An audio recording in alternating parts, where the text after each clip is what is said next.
Bonjour à tous, nous poursuivons avec la 5e Mishnah, Mishnah He, du 7e Perek, le Nishmat Raphaël Yaakov Ben Peretz Laurent. La Mishnah ici nous enseigne le dit Guide Anaché Shenit Bachel et Magidim. Le guide Anaché, le nerf sciatique, qui a été complètement donc enlevé, qui est entier, a été cuit dans de l'eau et Magidim avec d'autres tendons, d'autres nerfs qui sont cachés. Puisqu'ils ont cuit ensemble, alors que va-t-on faire pour pouvoir manger les guidim, les autres nerfs, les autres tendons? La Mishnah nous dit Bisman chez Makiro. Lorsque l'on reconnaît le guide anaché, le nerf sciatique, ce nom, alors quel va être le din? On l'enlève. On l'enlève, on le jette, on ne le mangera pas. Et donc, benotenta, c'est-à-dire que le reste, ce qui reste, il va falloir calculer, est-ce que ce guide interdit a donné du goût dans les autres guidim? Si oui, à ce moment-là, kula masurim, si oui, ils sont tous interdits. Si, dit le Barthénora, si oui, kula masurim. Sinon, eh bien, on pourra manger les autres. Veim lave, et sinon, kula nasori, c'est-à-dire que sinon, ils sont tous interdits. C'est-à-dire lorsque on reconnaît le guide anaché, on l'enlève. Le reste, benotenta, est-ce qu'il y a du goût ou pas? S'il y a du goût, alors ils seront interdits. Sinon, ils seront permis. Veim lave, et sinon, c'est-à-dire que si on ne le reconnaît pas, alors asurim, tout est interdit. Alors c'est vrai que on peut se poser une question. Tout d'abord, comment se fait-il qu'ils sont tous interdits? Nous avons un principe du fameux bitul berov, c'est-à-dire d'une annulation dans la majorité. Et en vérité, ça dépend. Lorsque nous avons quelque chose de sec ou quelque chose de liquide, l'ar belar, et ça dépend si c'est la même espèce ou deux espèces différentes.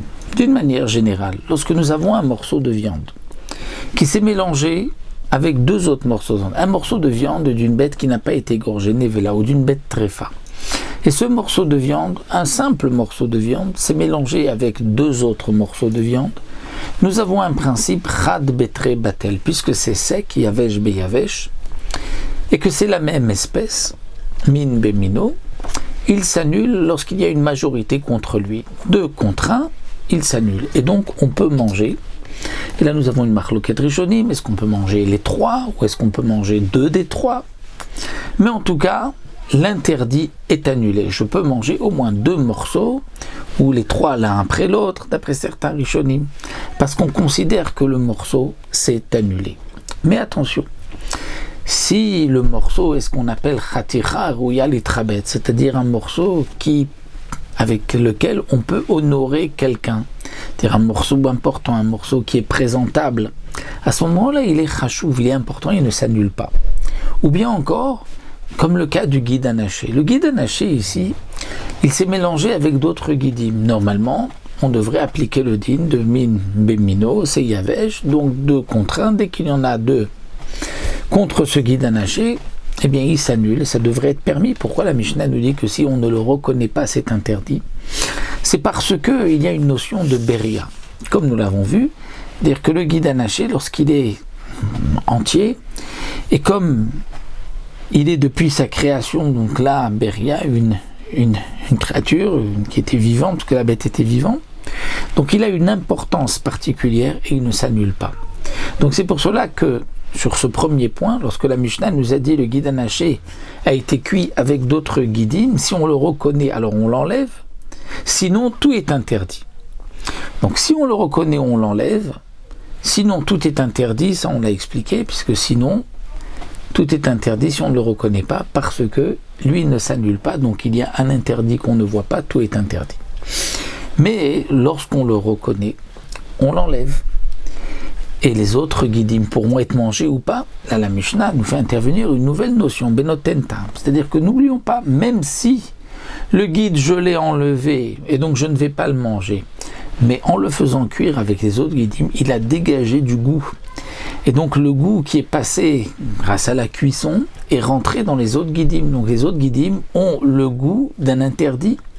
Et lorsqu'il y a le goût d'un interdit, donc comment va-t-on calculer le goût d'un interdit? Alors ça dépend.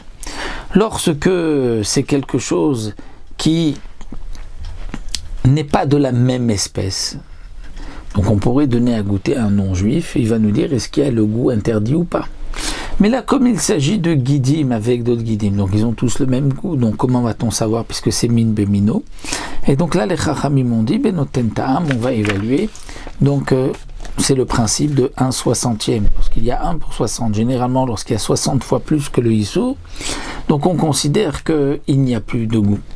Et c'est ce que la Mishnah vient nous enseigner ici, c'est-à-dire que s'il n'y a pas 60 fois plus de guides permis par rapport à ce guide interdit, donc tout sera interdit parce qu'il y a le goût du guide anaché qui est à l'intérieur et qui est interdit.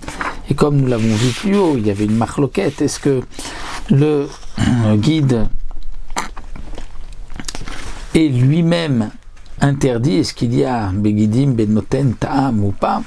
Et nous avons vu que le Tana de la Mishnah pense que le guide a du goût, mais que la halakha était que en begidim benoten ta'am. Et que donc la question se poserait juste s'il y avait la graisse du guide anaché. Mais laissons ça, c'était donc de la Mishnah précédente. Eh bien, ce din là que la Mishnah nous enseigne se poursuit aussi vers rotev benoten ta'am, c'est-à-dire le rotev, le jus de l'agdera où on cuit les guidim. Là aussi on devra le calculer benoten ta'am. Est-ce qu'il a donné du goût ou est-ce qu'il n'a pas donné de goût? Et si il n'y a pas de goût parce qu'on compte tous les guidim, le rotev, et qu'il y a plus que 60 par rapport au nerf sciatique, donc on pourra consommer tout le reste, sinon ce sera interdit. Donc bien que les autres guidim, on ne pourra pas, c'est-à-dire dans le cas de la Mishnah où on ne reconnaît pas, c'est-à-dire si on reconnaît le guide anaché, on l'enlève. Donc pour lui la question ne se pose pas, mais les autres guidim, il faut qu'il y ait noten ta'am. S'il y avait 60 fois plus que le guide, donc c'est permis parce que le guide ne donne pas de goût. Bien que c'est min bemino qu'on ne peut pas calculer au goût, donc c'est s'il y a 60 fois plus. Dans le cas de la suite de la Mishnah, ve'imlav, c'est-à-dire si on ne le reconnaît pas, à ce moment-là on ne peut pas permettre les guidim. Pourquoi? Parce que c'est peut-être le guide anaché, il ne s'est pas annulé. Puisque n'oublions pas que les guides anaché est beria, quelque chose d'important, il ne s'annule pas. Donc maintenant les guidim on ne les mangera pas, mais le rotev, le jus, benoten ta'am, tout dépend s'il y a du goût ou pas du guide. Donc on va calculer est-ce qu'il y avait dans le guide anaché suffisamment contre les guidim et le jus qu'il y avait dedans. S'il y avait 60 fois plus que ce guide, c'est permis.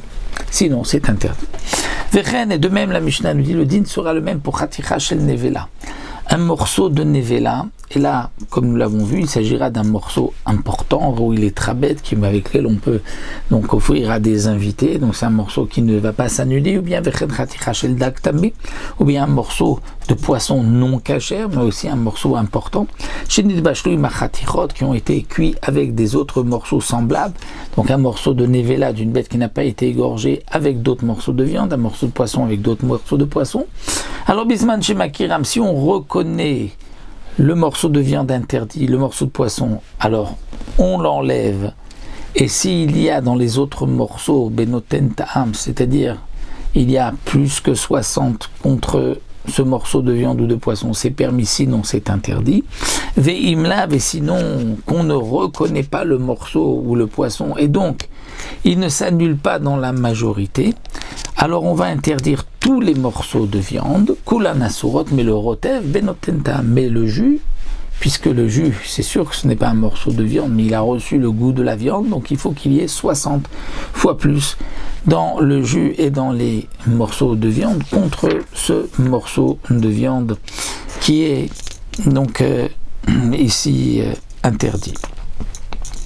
Alors le Barthénoura nous dit ici quelque chose d'important, puisqu'il vient en vérité nous donner la règle. Il vient nous dire que voici la halakha les maaseh. Lorsque c'est un interdit qui s'est mélangé avec quelque chose de permis, et que ce n'est pas de la même espèce, mais chez nomino, et donc on peut voir est-ce qu'il y a du goût interdit ou pas. Si c'est de la terouma qui s'est mélangé avec un choulin, Et donc on veut savoir est-ce que dans le Khouline il y a de la terouma ou pas. On demandera à un Kohen de goûter. Le Kohen peut goûter la terouma. Nous on ne peut pas en Israël, mais le Kohen peut. Donc il va goûter. S'il sent qu'il y a le goût de la terouma, il dira ça ne peut être mangé que par un Kohen. Sinon, s'il n'y a pas de goût, tout le monde pourra en manger. Si c'est quelque chose d'interdit, puisque quelque chose d'interdit, comment va-t-on savoir? Bien, on va demander à un cuisinier, un boulanger non juif qui lui veut garder sa réputation, il ne va pas mentir. Et donc s'il nous dit il n'y a pas de goût interdit, à ce moment-là, tout sera permis. S'il nous dit qu'il y a le goût interdit, alors on ne pourra pas manger. C'est-à-dire le goût de l'interdit. Si ça s'est mélangé mine bémino de la même espèce, donc là on ne peut pas goûter, alors on fera, ça sera le principe donc de 1 pour 60, même s'il n'y a pas de Kohen ou il n'y a pas de non-juif et c'est mine béchinomino, mais personne ne fait de là pour goûter, on calculera aussi toujours par rapport à 1 pour 60. C'est-à-dire lorsqu'il y a 60 fois plus, ce sera permis. Et donc le Barthénoura nous dit, mais ça c'est pour, donc le 60 c'est pour les aliments, mais c'était de la trouma. À ce moment-là, il faut 100. Contre la trouma, si c'est au lavé à Kérem, il faut 200. Et donc tous ces shiurim, lorsqu'on doit calculer, c'est dans tout ce qu'il y a dans la marmite, puisque tout s'associe pour annuler l'interdit. Tout ce qu'il y avait dedans, on calcule, est-ce qu'il y a 60 fois plus que donc l'interdit. Donc voici pour cette Mishnah, où nous avons vu donc tous les dinim ici, d'abord du guide et aussi d'une khatira, d'un morceau, mais ça c'est comme donc nous l'avons vu dans des cas où le morceau de viande ou de guide ne s'annule pas. S'il pouvait s'annuler, à ce moment-là, dès le départ, ça aurait été plus simple, puisqu'il y a un interdit avec 2 morceaux de viande permis, il s'annule dans la majorité, et donc le morceau de viande aurait été permis.